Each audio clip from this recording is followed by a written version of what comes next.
Hello friends, welcome to Nirmala's kitchen. இன்றைக்கி நம்ம ஒரு டீ கடை கேக் தாங்க பார்க்க போகிறோம். அது எப்படி செய்யுதுன்னு பார்க்கலாம் வாங்க.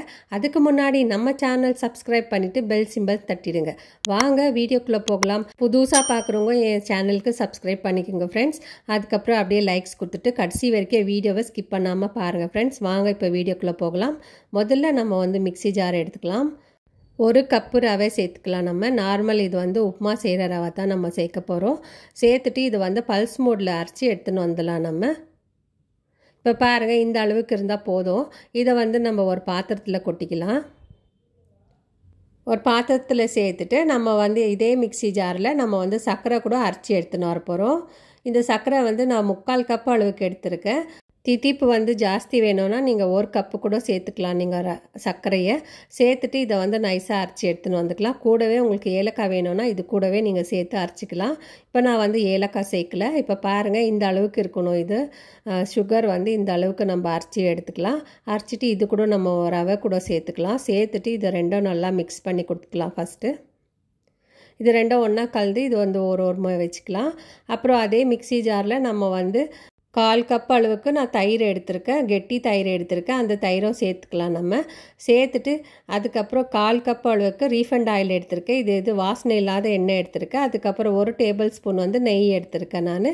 இது கூடவே 1/4 கப் அளவுக்கு பால் சேர்த்துக்கலாம். நம்ம 1/2 கப் எடுத்துருக்கோம் பால். அதில் நான் இப்போ 1/4 கப் சேர்த்துக்கிறேன். சேர்த்துட்டு இதெல்லாம் ஒன்றா மிக்ஸி ஜாரில் நம்ம பல்ஸ் மோடில் போட்டு எடுத்துன்னு வந்துடலாம். பாருங்கள், இந்த அளவுக்கு இருக்கணும். அதுக்கப்புறம் இதெல்லாம் ஒன்றா மிக்ஸ் பண்ணிவிட்டு நம்ம இந்த ரவையில் சேர்த்துக்கலாம். இதை சேர்த்துட்டு இதை நல்லா பீட் பண்ணி கொடுக்கலாம். நம்ம ஒரு 5 நிமிஷத்துக்கு நம்ம கை விடாமல் நம்ம பீட் பண்ணிக்கலாம். கெட்டி ஆச்சுன்னா நம்ம கொஞ்சமாக பால் சேர்த்துக்கலாம். பாருங்கள், நான் கொஞ்சமாக பால் சேர்த்துருக்கேன். சேர்த்துட்டு இதை நல்லா பீட் பண்ணி கொடுக்கலாம். பீட் பண்ணி முடிச்சதும் நம்ம இதை ஒரு 20 நிமிஷத்துக்கு மூடி போட்டு வைக்கலாம். பாருங்கள், இது கொஞ்சம் நேரம் ஊறணும். இப்போ 20 நிமிஷத்துக்கு நம்ம மூடி போட்டு ஒரு பக்கமாக வச்சிடலாம். இப்போ 20 நிமிஷம் ஆயிடுச்சு. பாருங்கள், மாவு நல்லா ஊறி இருக்குது. இது ஊறிட்டு மாவு கொஞ்சம் மேலே வந்திருக்கு. பாருங்கள், நல்லா தெரியுது. இப்போ இது கூட நம்ம 1/4 டீஸ்பூன் அளவுக்கு பேக்கிங் சோடா சேர்த்துக்கலாம். 1/4 டீஸ்பூன் அளவுக்கு பேக்கிங் பவுடர் சேர்த்துக்கலாம். அதுக்கப்புறம் 1/4 டீஸ்பூன் அளவுக்கு நம்ம இது வெண்ணிலா எசன்ஸ் சேர்த்துக்கலாம். வெண்ணிலா எசன்ஸ் வேண்டான்னா நீங்கள் ஏலக்காய் கூட சேர்த்துக்கலாம். இது சேர்த்துட்டு கொஞ்சமாக பால் சேர்த்துட்டு நம்ம இதையும் நல்லா மிக்ஸ் பண்ணி கொடுக்கலாம். இதெல்லாம் ஒன்றா கலந்து வரணும். அது வரைக்கும் நம்ம மிக்ஸ் பண்ணி கொடுக்கலாம். பாருங்கள், இப்போ நான் மிக்ஸ் பண்ணிவிட்டு இது கொஞ்சம் கெட்டியாக இருக்கிற மாதிரி தெரியுது. நான் இன்னும் கொஞ்சம் பால் சேர்த்துக்கிறேன். பால் சேர்த்து தான் மிக்ஸ் பண்ணோம் ஃப்ரெண்ட்ஸ். தண்ணி சேர்க்காதீங்க. இப்போ பாருங்கள், இது நல்லா ஒரு ரிப்பன் கன்சிஸ்டன்சிக்கு வர வரைக்கும் நம்ம இதை நல்லா பீட் பண்ணி கொடுக்கலாம். பாருங்கள், இப்போ நான் நல்லா மிக்ஸ் பண்ணிவிட்டேன். நான் ஒரு முறை ஸ்பேச்சுலா வச்சு நான் மிக்ஸ் பண்ணிடுறேன். உடன் பேலட் வச்சு நான் மிக்ஸ் பண்ணிடுறேன். வெறும் கேக் இருந்தால் நல்லா இருக்காது. இது கூடவே கொஞ்சம் டூட்டி ஃப்ரூட்டி சேர்த்துக்கலாம். டூட்டி ஃப்ரூட்டி சேர்த்து செய்யும் போதும் நம்ம டீ ஷாப்பில் விற்கிற மாதிரி தான் இன்றைக்கி செய்ய போகிறோம் நம்ம கேக்கு. அதனால நம்ம கொஞ்சம் டூட்டி ஃப்ரூட்டி போடுறோம். வெறும் கேக் இருந்தால் நல்லா இருக்காது.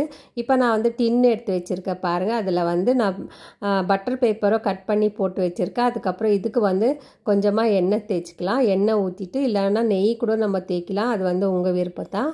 இப்போ நான் எண்ணெய் கொஞ்சமாக ஊற்றிட்டு எல்லா பக்கமும் நல்லா ஸ்ப்ரெட் பண்ணிடுறேன். பாருங்கள்,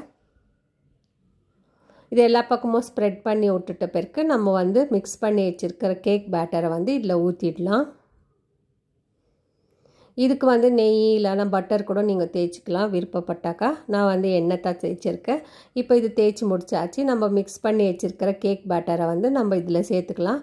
பாருங்கள், எவ்வளோ கெட்டியாக இருக்குது மாவுன்னு. இந்த கன்சிஸ்டன்சிக்கு தான் இருக்கணும் மாவு. இப்போ நான் ஒரு 2 முறை நல்லா டேப் பண்ணி கொடுத்துட்றேன். அதுக்கப்புறம் நம்ம பேக்கிங் பண்ணலாம். இதுக்கு மேலே கொஞ்சம் கார்னிஷிங்க்கு நம்ம டூட்டி ஃப்ரூட்டியை போட்டுக்கலாம். போட்டுட்டு அப்புறமா இப்போ நான் கடாயில் தான் நான் பேக் பண்ணுறேன். பாருங்கள், இப்போ கடாயில் நான் 10 நிமிஷம் ப்ரீஹீட் பண்ணி வச்சுருக்கிற கடாயில் நம்ம கேக் டின் எடுத்து வச்சிடலாம். வச்சுட்டு நம்ம மூடிடலாம். இது மூடிட்டு நம்ம இதுக்கு மேலே காற்று போகாத இருக்கிறதுக்கு ஒரு லவங்கவை நம்ம அதில் வச்சிடலாம். லவங்கம் இல்லைனா கூட நீங்கள் ஒரு பேப்பரை கூட சொருகி வைக்கலாம். இது ஒரு 40 நிமிஷத்துக்கு நல்லா வேகுது ஃப்ரெண்ட்ஸ். எனக்கு 40 நிமிஷம் ஆச்சு இந்த அளவுக்கு கலர் வர்றதுக்கு.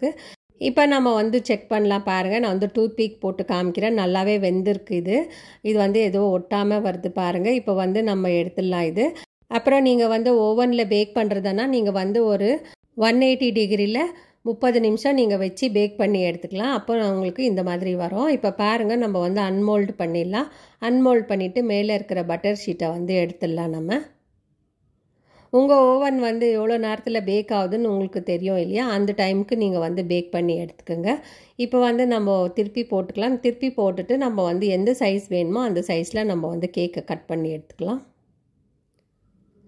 இப்போ நம்ம வந்து கட் பண்ணலாம் வாங்க. பாருங்கள், நம்ம கட் பண்ணும்போதே தெரியுது கேக் வந்து எவ்வளோ சாஃப்டாக வருதுன்னு. இந்த டீ கடையிலலாம் இந்த மாதிரி கேக் தாங்க செய்வாங்க ஃப்ரெண்ட்ஸ். இந்த டீ கடை கேக் வந்து ரொம்ப அருமையாக டேஸ்ட்டாக இருக்கும். அதுக்கப்புறம் நம்ம வந்து இன்றைக்கி ரவையில் தான் செஞ்சுருக்கோம். இது வந்து வறுக்காத ரவையில் தான் நான் செஞ்சுருக்கேன். ஸோ நீங்களும் இந்த மாதிரி வீட்டில் ட்ரை பண்ணி பாருங்கள் ஃப்ரெண்ட்ஸ். நான் வந்து உங்களுக்கு எடுத்து காமிக்கிற பாருங்கள் எவ்வளோ சாஃப்டாக வந்திருக்குன்னு. இது சைட்லலாம் நல்லா வெந்திருக்கு, கலர் கூட மாறி வந்திருக்கு நமக்கு. பாருங்கள், நான் வந்து வேறு தட்டில் ட்ரான்ஸ்ஃபர் பண்ணிவிட்டேன். நான் வந்து இப்போ உங்களுக்கு கட் பண்ணி காமிக்கிறேன். நம்ம வந்து ப்ரெஸ் பண்ணும்போதே இது ஒடிகிற மாதிரி இருக்குது. அவ்வளோ சாஃப்டாக இருக்குது, நல்லா வெந்திருக்கு, உள்ளெல்லாம் நல்லா வெந்திருக்கு. இது வந்து வேகலைன்னா இன்னும் ஒரு 5 நிமிஷம் 10 நிமிஷம் நீங்கள் வந்து பேக் பண்ணி எடுத்துக்கலாம். இப்போ பாருங்கள், இந்த வீடியோ உங்களுக்கு பிடிச்சிருந்தா லைக் பண்ணுங்கள், ஷேர் பண்ணுங்கள், சப்ஸ்கிரைப் பண்ணுங்கள். தேங்க்யூ, பாய்.